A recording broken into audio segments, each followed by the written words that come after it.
Kalau boleh jujur juga, 1945 ketika kita memerdekakan diri dari peristiwa Rengas Dengklok yang agak konyol itu, kita sah sebagai negara yang merdeka nggak? Belanda kan mengakui baru-baru aja. Assalamualaikum warahmatullahi wabarakatuh. Salam jumpa, salam sejahtera untuk Anda semua, saudara-saudaraku dimanapun Anda berada. Salam persaudaraan dari kami Arah 9 Channel. Mohon maaf jika ada kesilibet-silibet lidah. Dan edisi kali ini saya kembali akan mengulas beberapa poin yang disampaikan oleh Gus Rumail Abbas. Ada yang menyebut Habib Rumail, saya tidak tahu persis karena memang saya tidak kenal. Dimana apa yang disampaikan oleh beliaunya ini dalam suatu forum yang sebagiannya telah saya kupas dan beredar atau diedarkan melalui salah satu kanal YouTube ya.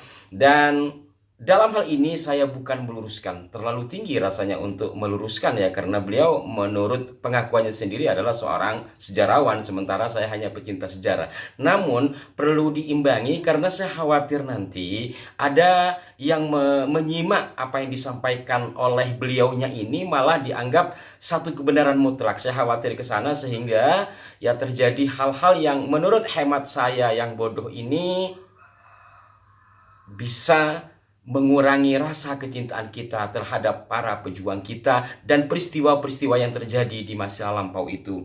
Kita simak beberapa bagian dari apa yang disampaikan oleh Rumail Abbas. Yang antum pengen bicarakan adalah Utsman bin Yahya ya, Mufti Batavia. Oke, saya jelaskan satu hal perkara menarik.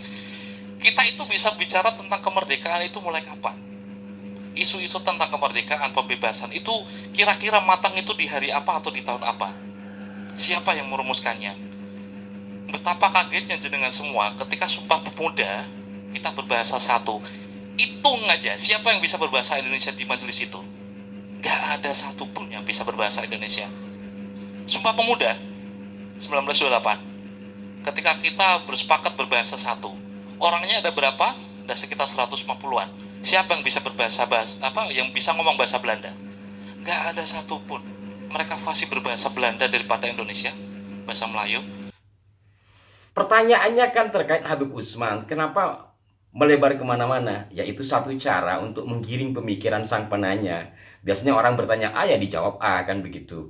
Terkait dengan Sumpah Pemuda yang tidak ada satupun orang yang dalam Sumpah Pemuda itu bisa berbahasa Indonesia. Lah buktinya ada kata Indonesia di situ. Jadi kalau terkait dengan Sumpah Pemuda, memang karena pada saat itu dalam pemberitaan-pemberitaan dan dokumentasi-dokumentasi yang dibuat oleh panitia itu memang ditulis dalam bahasa Belanda, karena itu dilaporkan kepada pemerintahan. Seperti yang ada dalam buku ini 45 tahun Sumpah Pemuda yang ditulis oleh sebagiannya adalah para pelakunya langsung, termasuk frasa bahasa Indonesia atau menjunjung tinggi bahasa Persatuan Bahasa Indonesia. Itu adalah satu frasa yang disampaikan oleh Muhammad Tabrani, seorang akademisi berasal dari Madura. Ini disampaikan pada 1926 dalam Kongres Pemuda yang pertama. Saat 1928 beliau tidak ada di Indonesia, beliau sedang melanjutkan studinya ke luar negeri, Belanda kemudian Perancis. Muhammad Tabrani adalah salah satu kaum muda yang pada saat itu yang tentunya berada di sekeliling Soekarno. Walaupun kata Gus Romel ya Soekarno itu dikelilingi orang bodoh, faktanya yang orang Madura ini aja untuk melanjutkan studinya ke luar negeri. Kita lanjut saja. Maksud saya ketika jenengan memakai kacamata kemerdekaan dan nasionalisme dalam sudut pandang di zaman sekarang yang sangat matang, akan menzalimi orang-orang di masa lalu. Sampai sekarang itu saya masih meyakini Kenil ya, yang dianggap oleh orang-orang kita sebagai pengkhianat itu bukan 100% pengkhianat. Kalau boleh jujur ya, seharusnya Papua itu tidak boleh kita miliki, karena yang berhak kita miliki adalah jajahan dari Belanda dan sekutu. Papua yang jajah siapa?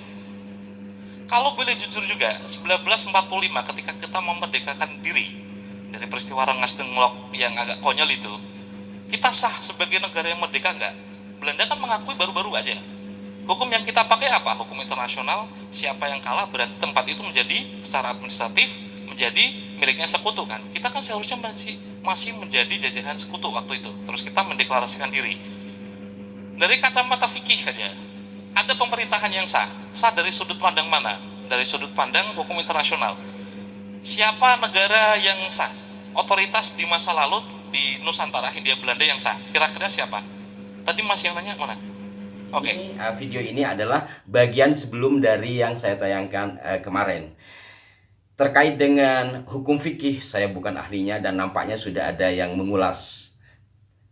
Ada beberapa catatan di sini di luar konteks hukum fikih yang disampaikan oleh Gus Rumail tadi adalah tentang Kenil, kemudian tentang Papua.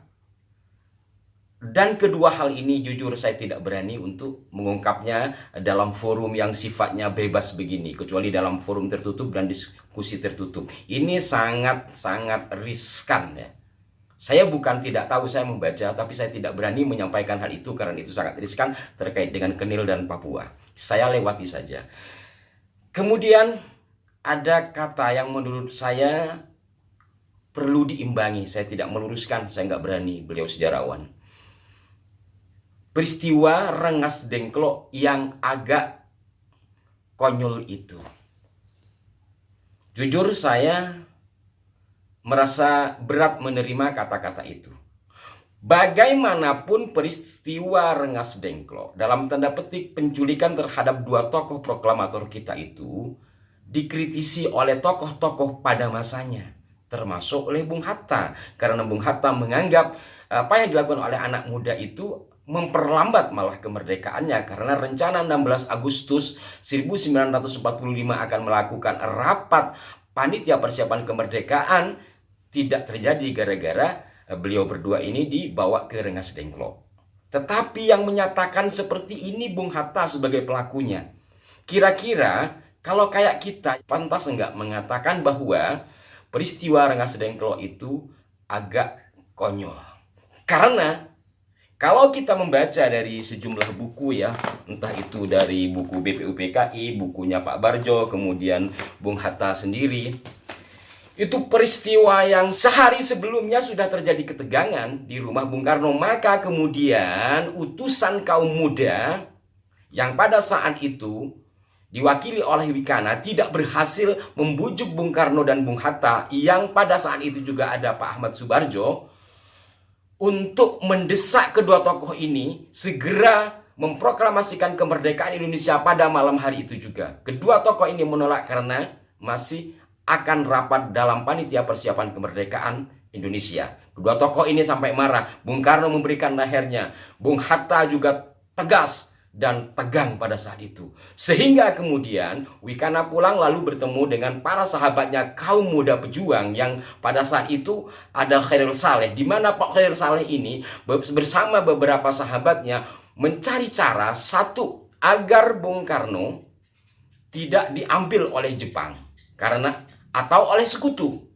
Kenapa? Karena Jepang sudah jelas kalah, khawatir Soekarno nanti disembunyikan sehingga tidak terjadi proklamasi. Satu. Kedua, kalau toh nanti menggunakan panitia persiapan kemerdekaan resmi, panitia persiapan kemerdekaan dibentuk oleh Jepang, maka khawatir nanti kemerdekaan Indonesia atas hadiah Jepang. Walaupun itu belum tentu terjadi pada tanggal 16, karena kan ada perbedaan pendapat antara Angkatan Laut dengan Angkatan Darat Jepang kan, sebagaimana akhirnya nanti kita lihat pada malam tanggal 17-nya itu.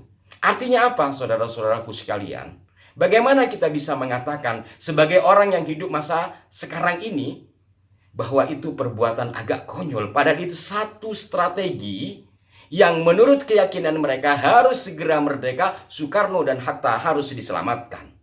Maka dengan susah payah, setelah Pak Ahmad Subarjo mengetahui hilangnya Bung Karno dan Bung Hatta yang pada hari itu 16 Agustus hendak melakukan sidang, bingung dan mencari informasi kemana.